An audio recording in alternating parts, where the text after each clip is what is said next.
तो hello guys, आज हम देखेंगे स्टैक डेटा स्ट्रक्चर के बारे में। तो जैसा कि आप स्क्रीन पे देख रहे हैं, स्टैक डेटा स्ट्रक्चर में बेसिकली आपके पास हमेशा टॉप एलिमेंट का ही एक्सेस होता है। आप टॉप से ही पुश कर सकते हैं, टॉप से ही पिक कर सकते हैं, टॉप से ही पॉप कर सकते हैं। तो बेसिकली देखते हैं कि स्टैक डेटा स्ट्रक्चर है क्या। तो स्टैक डेटा स्ट्रक्चर में आपको ध्यान रखना होता है लीफो या फीलो। तो लीफो या फीलो का मतलब होता है लास्ट इन फर्स्ट आउट और first in last out. First in last out यानी जो आपने सबसे पहले डाला वो सबसे लास्ट में बाहर आएगा, और लास्ट इन फर्स्ट आउट का मतलब जो आपने सबसे लास्ट में स्टैक के अंदर एलिमेंट डाला है वो सबसे पहले बाहर आएगा। तो इसमें बेसिकली हमारे पास सिर्फ 3 फंक्शन ही होते हैं स्टैक में। मेन फंक्शंस जो होते हैं पुश, पीक, पॉप, साइज भी होता है एक, जिससे कि आपको स्टैक का साइज पता लग जाता है कि कितना साइज है। से करंटली साइज हमारा 0 है, तो स्टैक का साइज यहाँ पे 0 होगा। तो पुश का मतलब होता है एलिमेंट्स को डालना। जैसे हमने यहाँ पे 1 को पुश किया, उसके बाद 2 को पुश किया, उसके बाद 3 को पुश किया, उसके बाद हमने 3 को पॉप किया।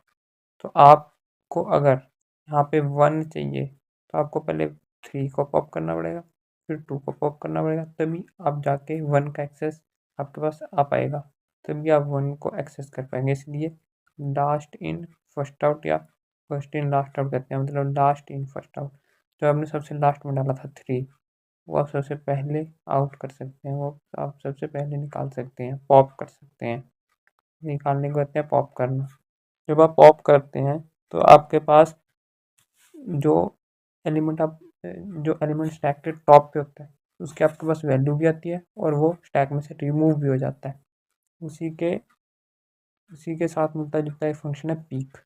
जब आप पीक करते हैं तो पीक में आपके पास टॉप वाले एलिमेंट की सिर्फ वैल्यू आती है। जैसे यहाँ पे अगर हम इस इस पार्ट में अगर हम पीक करेंगे तो हमारे पास सिर्फ 2 की वैल्यू आएगी और 2 रिमूव नहीं होगा। जबकि अगर हम पॉप करेंगे यहाँ पे तो फिर हमारे पास 2 की वैल्यू भी आएगी, स्टैक का जो टॉप एलिमेंट पड़ा है उसकी वैल्यू भी आएगी, और वो पॉप भी हो जाएगा, यानी वो स्टैक में से उड़ भी जाएगा। तो ये होता है स्टैक में पुश, पीक और पॉप। तो फीलो इसलिए कहते हैं कि जो हमने सबसे पहले फर्स्ट इन करा था, यहाँ पे 1 हमने सबसे पहले फर्स्ट इन करा था, तो अगर हमें उसको निकालना है तो हमें पहले 3 निकालना पड़ेगा, 2 निकालना पड़ेगा, तो लास्ट में जाके हमारा फर्स्ट वाला एलिमेंट आउट होगा। तो फर्स्ट इन जो हमने फर्स्ट इन करा लास्ट में आउट होगा। फिर डिफॉल्ट जो हमने लास्ट में इन करा, जैसे यहाँ पे 3 हमने लास्ट में इन करा, सबसे पहले आउट होगा। तो आपके पास स्टैक में बेसिकली सिर्फ टॉप एलिमेंट का एक्सेस होता है। तो यही था स्टैक। Thank you.